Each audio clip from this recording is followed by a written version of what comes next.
Good morning, dear students. We discussed LC oscillations for LC circuit. That was a very most important theory for your board exam, and that is for 4 marks. और उसके base हमने last period में illustration number जो किया था, may be it is 10 और 11 जो भी था, ओके, तो वो न्यूमेरिकल भी आपको 4 मार्क्स के लिए इंपॉर्टेंट रहेगा, जिसमें हमने प्रूव किया था कि एलसी सर्किट में किसी भी टाइम पे टोटल एनर्जी ऑलवेज क्या रहती है, कांस्टेंट। ओके, चलो तो exercise number 8 that is small numerical of 2 mark, ये कंप्लीट कर देंगे तो हमारा इलास्ट्रेशन और एक्सरसाइज में जितना भी काम था वो कंप्लीट हो जाएगा। सिर्फ एक थ्योरी बाकी रह जाएगा, दैट इज ट्रांसफॉर्मर। ओके, तो 1 या 2 लेक्चर हम बस अभी आगे बढ़ेंगे। फाइन, तो exercise number 8, a charge 30 microfarad capacitor is connected with 27 millihenry inductor. Okay, so capacitor C and L are given. C that is 30 microfarad, so that is 30 into 10 raised to minus 6 farad. Okay, and it is connected with inductor of inductance L, that is 27 millihenry. इसका milli that is 10 raised to minus 3. Okay, इसका हमें कुछ काम पड़ने वाला है नहीं।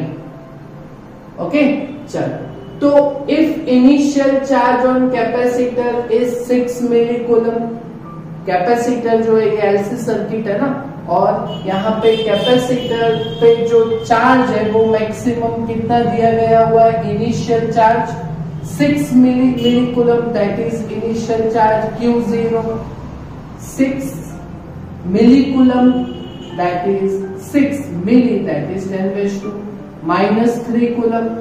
इसको कन्वर्ट करना हो तो 10 raised to minus 3 में कर सकते हो, बट उसका कुछ काम नहीं है। ओके, तो उसको ऐसे ही रखा, बाकी इन दोनों को कन्वर्ट कर दिया। ओके, तो first, what is total energy stored in circuit initially. Okay, तो पहले कैपेसिटर फुल्ली चार्ज है, तो कैपेसिटर में जो एनर्जी रहता है वो दैट इज इलेक्ट्रिकल एनर्जी। अभी यहाँ पे कोई करंट पास नहीं हो रहा, तो इंडक्टर में हाफ Li², करंट 0 है तो मैग्नेटिक एनर्जी तो 0 रहेगा, तो total energy that is electric energy in capacitor. और कैपेसिटर में एनर्जी का इक्वेशन हमने in terms of Q that is Q²/2 से हमने चैप्टर 2 में किया हुआ है। ओके, तो यहाँ पे पहला question, what is total energy stored in circuit initially, है ना। तो इस क्वेश्चन का for LC circuit,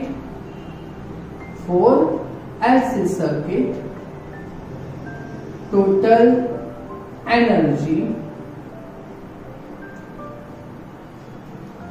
stored initially is, तो U1, तो वो energy stored in capacitor that is Q²/2C in terms of charge, तो दैट इज Q0²/2C होगा। चलो यहाँ पे वैल्यू प्लेस करते हैं, Q0 that is 6 मिलीकूलम, 6 into 10 raised to minus 3 square. Okay, और डिवाइड बाय 2, और कैपेसिटेंस का value that is 30 microfarad, so 30 into 10 raised to minus 6. Okay, so 6 square that is 36. 10 raised to 3 2s are 6 minus 6 और divide by 2 into 30 that is 60 and यहाँ पे 10⁻⁻6। Okay, चलो तो फिर यहाँ पे ये कैंसिल कर देते हैं, 10⁻⁻6 -6 तो 36 divide by 60 that is 6/10, 6/10 that is 6/10 that is 0.6 और energy that is joule. Clear? तो ये हमने एनर्जी 0.6 जूल यहां पे लाया, initial energy. Okay, and second question is what is total energy at later time. थोड़े टाइम के बाद में ये एनर्जी कितना होगा, टोटल एनर्जी। तो हमने एलसी ऑसिलेशन में पढ़ा ना, जितना कैपेसिटर का एनर्जी कम होता है उतना इंडक्टर में एनर्जी इंक्रीज होता है, बट टोटल एनर्जी वो तो कांस्टेंट रहता है। समझ में आया? और इलस्ट्रेशन जो लास्ट हमने किया था उसमें भी यही प्रूव किया था कि एलसी सर्किट में total energy is independent of time, that is constant रहता है।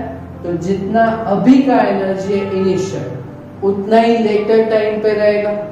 तो ये क्या प्रूव करना है, ये तो बाय स्टेटमेंट ही हो जाएगा second. Okay, now in LC circuit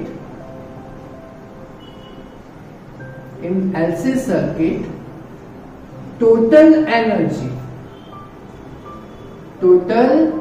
energy remains क्या, constant, remains constant। तो ये एनर्जी तो ऑलवेज कांस्टेंट रहता है, total energy. Okay, so total energy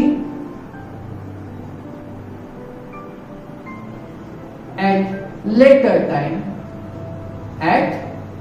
time that is called U2। तो वो भी कितना रहेगा, तो जितना पहले आया हुआ है, तो पहला आंसर कितना आया हुआ है 0.6 जूल।